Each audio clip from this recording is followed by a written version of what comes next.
नमस्कार दोस्तों, स्वागत है आप सभी का एक बार फिर से। आज की बड़ी खबरें और मुख्य समाचार लेकर आए हैं आपके लिए। इस वीडियो में जानेंगे आज की बड़ी खबरें और मुख्य समाचार। वहीं दोस्तों, अगर आप चैनल पर नए हैं तो चैनल को सब्सक्राइब कीजिएगा और घंटे के आइकन को दबाइए। बड़ी खबरें आप तक पहले पहुंचे और आप भी मानते हैं कि 24 के आम चुनाव में इंडिया गठबंधन जीत सकता है तो एक लाइक वीडियो को जरूर कीजिएगा। पहली बड़ी खबर सामने निकल के आ रही है। ईवीएम पर दोस्तों, कांग्रेस नेता दिग्विजय सिंह का बड़ा बयान सामने निकल के आया है। दिग्विजय सिंह बोले, 2003 से कह रहा हूं, मुझे ईवीएम पर भरोसा नहीं है। मध्य प्रदेश में बीजेपी की जीत के बाद से ही लगातार दिग्विजय सिंह हमलावर हैं और वहीं रिजल्ट आने के बाद से ही कांग्रेस के कद्दावर नेता सूबे के पूर्व सीएम दिग्विजय सिंह ने ईवीएम पर लगातार सवाल खड़े किए हैं। इसी बीच एक बार फिर दिग्विजय सिंह ने स्वामी मनमोहन मिश्रा के बयानों का समर्थन करते हुए ईवीएम को लेकर सवाल खड़ा कर दिया है। दिग्विजय सिंह ने अपने आधिकारिक सोशल मीडिया प्लेटफॉर्म एक्स पर एक ट्वीट किया और कहा कि धन्यवाद मनमोहन जी महाराज, आपने ईवीएम, चुनाव आयोग और मोदी जी पर बोलकर जो साहस दिखाया है, आपके चरणों में प्रणाम। दिग्विजय सिंह ने कहा कि मैं तो यह 2003 से कह रहा हूं कि मुझे ईवीएम पर भरोसा नहीं है।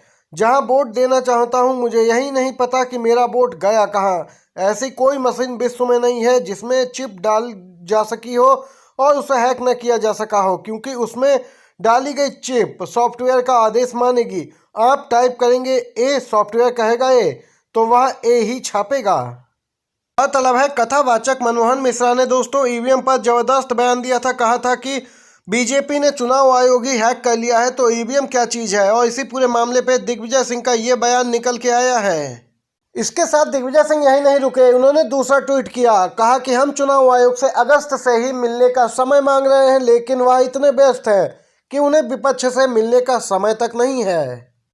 और यहाँ पे दिग्विजय सिंह ने एक अपील की है कि माननीय सीजीआई क्या इसे संज्ञान में लेंगे। चुनाव आयोग हमेशा से कह देता है कि सुप्रीम कोर्ट ने ईवीएम पर फैसला सुना दिया है। क्या माननीय सीजीआई चंद्रचूड़ महोदय, इलेक्शन कमीशन आपके कहने पर मान्यता प्राप्त राजनीतिक दलों से ईवीएम के विषय में अपने प्रश्नों का उत्तर भी न मांगे। यहाँ पर देख सकते हैं दिग्विजय सिंह ने सीधे तौर पर सीजीआई से सवाल भी किए हैं और चुनाव आयोग के खिलाफ मोर्चा खोल दिया है कांग्रेस नेता ने। बड़ी खबर दोस्तों, कई सांसदों और मंत्रियों के अब कटेंगे टिकट। लोकसभा चुनाव में सभी को चौंका सकती है बीजेपी। लोकसभा चुनाव करीब है और बीत रहे इस पूरे साल में बीजेपी ने खास तौर पर अपने पैटर्न में कई बदलाव करने के प्रयास किए हैं। दोस्तों, आपको बताते चलें, 3 राज्यों में मुख्यमंत्रियों का नाम का ऐलान नए अंदाज में किया गया। फिलहाल दोस्तों, बीजेपी बड़ा कदम उठाने वाली है। इस बार कई मौजूदा सांसदों का टिकट कट सकता है। कुछ केंद्रीय मंत्री भी खाली हाथ रह सकते हैं और ऐसा भी हो सकता है किसी सीएम को भी मैदान में उतार दिया जाए। यहाँ पे देख सकते हैं दोस्तों, मुख्यमंत्रियों को भी यहाँ पे सांसदी का चुनाव लड़वा सकती है बीजेपी। ये अपडेट निकल के आई है। इसी के साथ अगली खबर की तरफ बढ़ते हैं। लोकसभा चुनाव में कांग्रेस पार्टी जबरदस्त जीत हासिल करेगी। भारत नया यात्रा कांग्रेस की बन चुकी है रणनीति। दोस्तों, सबसे बड़ा सवाल यह है कि 2024 का लोकसभा चुनाव इस बार बहुत ही अलग होगा क्या। यहाँ पे भारत जोड़ो यात्रा से फर्क पड़ा था, अब राहुल गांधी की भारत न्याय यात्रा से भी फर्क पड़ेगा।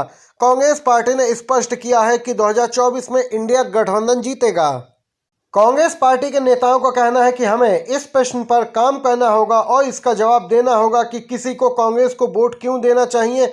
हमारे पास नए विचार क्या है, हमारे पास नया क्या है। कांग्रेस को कुछ ऐसा सामने रखना होगा जैसे वह गारंटी शब्द के साथ प्रयोग में लाते रहे हैं। जनवरी में कांग्रेस नेता राहुल गांधी भारत न्याय यात्रा शुरू करने वाले हैं। दोस्तों, आपको बताते चलें, इसे भारत जोड़ो यात्रा 2 भी कहा जा रहा है। यह यात्रा बेरोजगारी, महंगाई जैसे मुद्दों पर होगी। पार्टी के एक नेता कहते हैं, क्या हम बस यह दोहराते रह सकते हैं कि सरकारी नौकरी देने के मोर्चे पर बीजेपी विफल रही। सवाल यह है कि रोजगार पैदा करने के लिए हमारा रोड मैप क्या है, हमारे पास क्या नई योजनाएं हैं जो जनता तक पहुंचाई जा सके। देख सकते हैं इस प्रकार के सवाल भी उठ रहे हैं। रणनीति बनने लगी है दोस्तों। 24 के चुनाव में ईवीएम बैन को लेकर लगातार दोस्तों यहाँ पे मांग हो रही है। बैलेट पेपर की मांग बढ़ती जा रही है, लेकिन चुनाव आयोग है यहाँ पे दोस्तों FAQ के जरिए इंडिया गठबंधन की आशंकाएं दूर करने में लगा है। दोस्तों, आपको बताते चले, FAQ उस प्रकार के क्वेश्चंस होते हैं, प्रश्न होते हैं जिन्हें यहाँ पे दोस्तों कुछ चुनिंदा तरीके से पूछा जाता है आपको बताते चलें, अक्सर पूछे जाने वाले प्रश्नों में यहाँ पे संशोधन किया है चुनाव आयोग ने।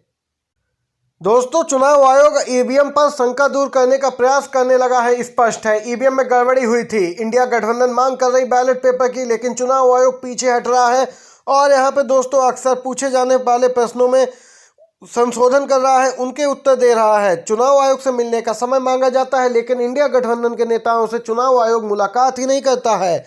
ईवीएम बैन की मांग तेज ना हो, इसीलिए चुनाव आयोग सामने निकल के आया है। दोस्तों, ईवीएम को दुरुस्त बताया है चुनाव आयोग ने। सॉफ्टवेयर को लेकर भी बात कही है कि सॉफ्टवेयर सुरक्षित है, कोई छेड़खानी नहीं हो सकती।